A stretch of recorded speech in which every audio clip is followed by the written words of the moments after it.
за лице.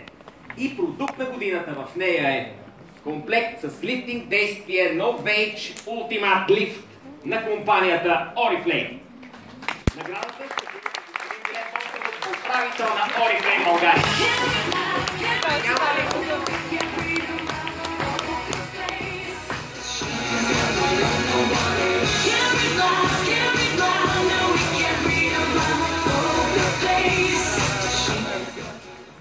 Добър вечер. Аз очевидно не съм Милен Борков, но от името на Oriflame искам да изкажа нещо щастие за тази награда. Ние приемаме като един чудесен подарък по повод нашия 50 годишен юбилей тази година. 7 години се разработва Ultimate Lift и неговата иновативност, специалния Asparato Lift комплекс, който съдържа стволовите клетки и това, че прави нас, жените, по-красиви, с по-опънати кожи, по-млади, без да прибягваме до скалпела, което мисля е една мечта, която всяка от нас лелее вътре в себе си, особено когато годините лека по лека почнем да напредват. Така че благодарим за това, че оценявате това, че ние сбъдваме мечти. Важен въпрос, ако има някой, който разбира този тип женски тегови, това са водещите. Гарантира ли вашия продукт това, че следващата година, като води тази церемония, ще съм толкова млад, колкото асистентите? Абсолютно, защото само след 3 месеца, 12 седмици са необходими, за да стане кожата ви по-опъната, контура на лицето по-ясно очертан, да добиете един по-младежки вид, а пък след цяла година чудеса. Толкова красиво никой не ми е казал, че няма хубав контур на лицето. Благодаря ви!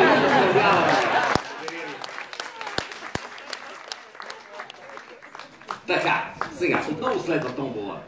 Ако забелязвате, аз така небрежно си се изпрах и за водеща година. Записваме някъде. Така, да се знае, добре. Тогава ще установите как съм се променил по отношение на контура на лицето. Сега, 3, не 1, а 3, даже не 2, а 3 в залата ще имат шанса да получат ето тези награди. Започваме с теглянето. Сега въпросът е 99. 99.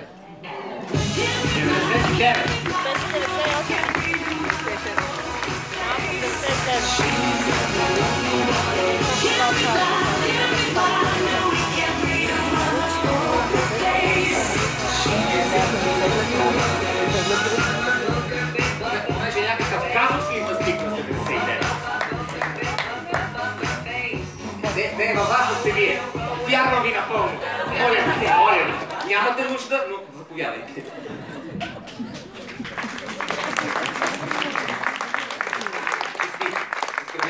Ела и следващата година да видим. Следващата награда. 67.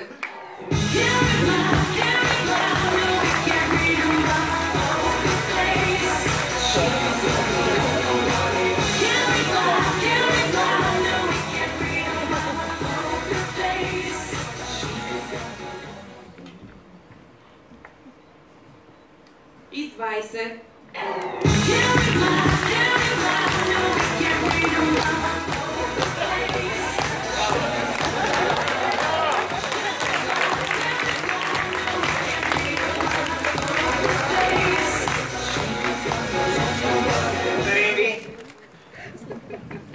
Скъпи победители, уважаеми гости, приятели, отличията са хубаво нещо, особено когато са заслужени, както бяха тази вечер. Нека обаче припомня, че голямата награда за всички тези продукти е потребителския вод, който оцени тяхната иновативност.